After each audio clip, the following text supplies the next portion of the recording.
America में Donald Trump की वापसी यूक्रेन के लिए संकट के तौर पर देखी जा रही है। यूक्रेन और यूरोप के देशों में आशंका है कि ट्रंप यूक्रेन सहित नाटो के लिए भी सामरिक समर्थन घटा सकते हैं। ऐसे में यूक्रेन और उसके समर्थक यूरोपीय देशों ने रूस से बचने का प्लान भी तैयार करना शुरू कर दिया है।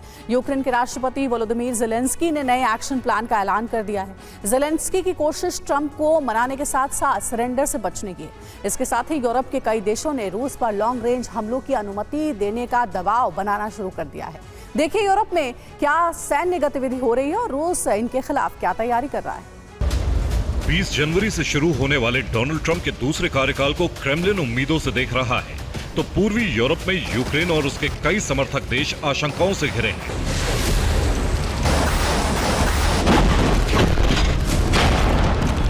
ट्रंप रूस यूक्रेन के बीच युद्ध विराम चाहते हैं और इसके लिए यूक्रेन पर अपनी संप्रभुता से समझौता करने का दबाव भी बनाया जा सकता है।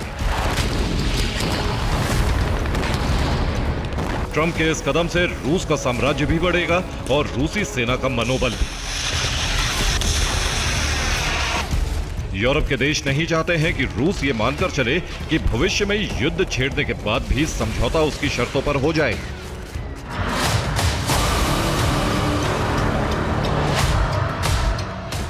इसके साथ ही यूक्रेन भी ये चाहता है कि रूस के कब्जे में जा चुके उसके इलाके उसे वापस मिले और इसी शर्त पर वो युद्ध विराम के लिए तैयार हो सकता है।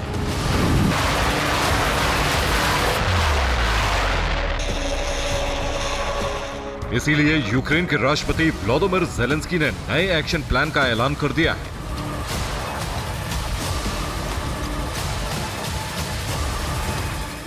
ज़ेलेंस्की ने कहा है कि युद्ध के समाधान और यूक्रेन के भविष्य के लिए वो नए प्लान को जल्द ही सार्वजनिक करने वाले हैं।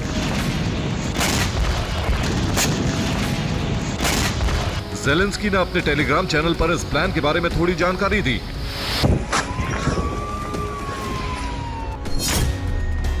ज़ेलेंस्की ने कहा है कि नए एक्शन प्लान के 10 पॉइंट अगले हफ्ते जनता के सामने रखे जाएंगे। इस प्लान में यूक्रेन की सुरक्षा का मुद्दा सबसे बड़ा होगा। इसके साथ ही ऊर्जा और रक्षा क्षेत्र पर फोकस किया जाएगा। ज़ेलेंस्की ने कहा कि उनका लक्ष्य यूक्रेन में हथियार उत्पादन शुरू करना है ताकि सुरक्षा के लिए आत्मनिर्भर बना जा सके।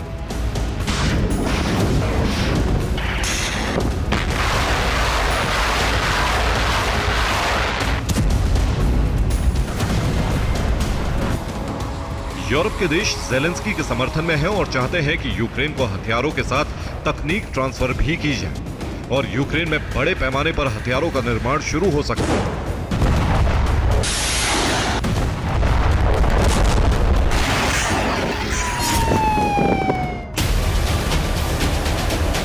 यही एक मुद्दा है जिससे रूस भड़का हुआ है और माना जा रहा है कि ट्रंप यूक्रेन को हथियारों की तकनीक ट्रांसफर पर सहमत नहीं होंगे, बल्कि वो हथियारों की आपूर्ति भी तभी जारी रखेंगे जब यूक्रेन ट्रंप की युद्ध विराम योजना से सहमत हो।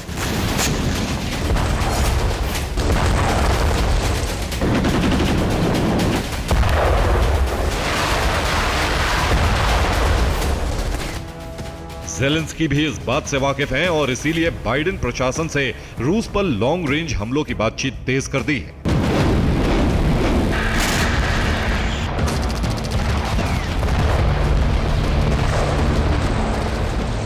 यूक्रेन के विदेश मंत्री की अमेरिकी विदेश मंत्री से ब्रसेल्स के दौरे पर इस मामले में सकारात्मक बातचीत हुई है। यूक्रेन के विदेश मंत्री एंड्री सिबिहा की ब्रसेल्स में ब्लिंकन से मुलाकात हुई। ब्लिंकन ने यूक्रेन को भरोसा दिया है कि वो निश्चित समय पर यूक्रेन को मदद जारी रखेंगे। इस साल के अंत तक हथियार आपूर्ति के सभी लक्ष्य पूरे कर लिए जाएंगे। इसके साथ ही यूक्रेन को लॉन्ग रेंज हमलों का भरोसा भी दिया है।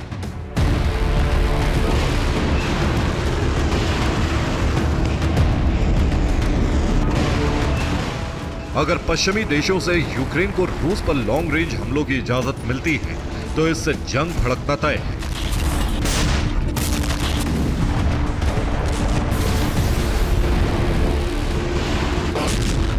रूस के साथ जंग छेड़ने के लिए यूरोप के देश इस मुद्दे पर सहमति जताने लगे हैं और यूक्रेन की मदद के लिए एकजुट होने लगे हैं।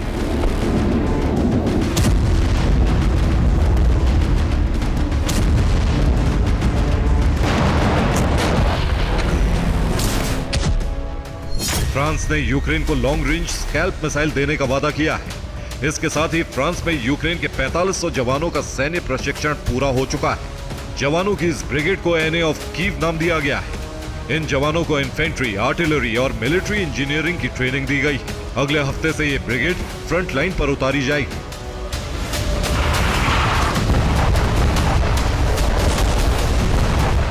अमेरिका की बाइडेन सरकार और यूरोप के देश रूस के साथ यूक्रेन की जंग जारी रखना चाहते हैं ताकि भविष्य के सबसे बड़े खतरे को कमजोर किया जा सके।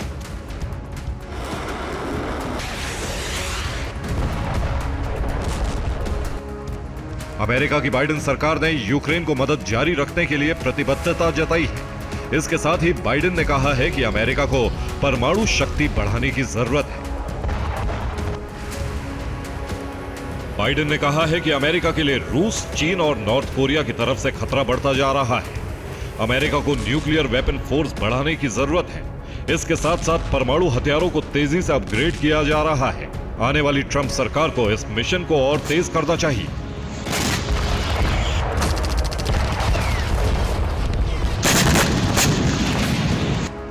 बाइडेन के इस रुख से माना जा रहा है कि जनवरी में ट्रंप की वापसी से पहले पहले यूरोप और अमेरिका मिलकर रूस के खिलाफ बड़ा परमाणु एक्शन कर सकते हैं।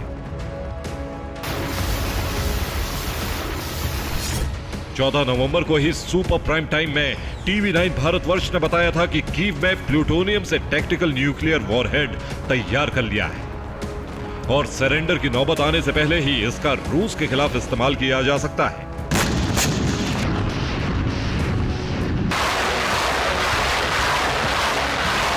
अमेरिका के इस रुख से भड़के रूस ने यूरोप में सैन्य गतिविधि तेज कर दी है।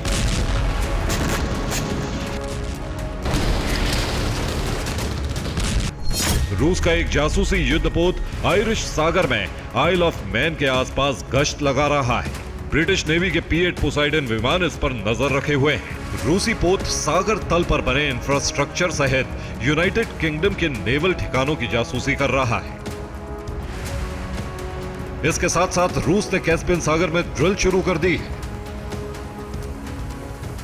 रूस के maritime board chairman Nikolai Patrushev ने कहा है कि कैस्पियन सागर रूस के लिए सामरिक तौर पर अहम है। इस सागर में नाटो सेनाओं का प्रवेश रूस नहीं होने देगा। सितंबर के महीने में भी रूस ने यहां ओशन 2024 ड्रिल की थी।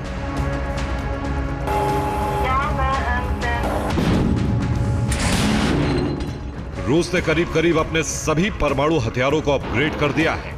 यूक्रेन के हमलों से परिस्थितियां बिगड़ी तो पुतिन परमाणु युद्ध का ऐलान भी कर सकते हैं।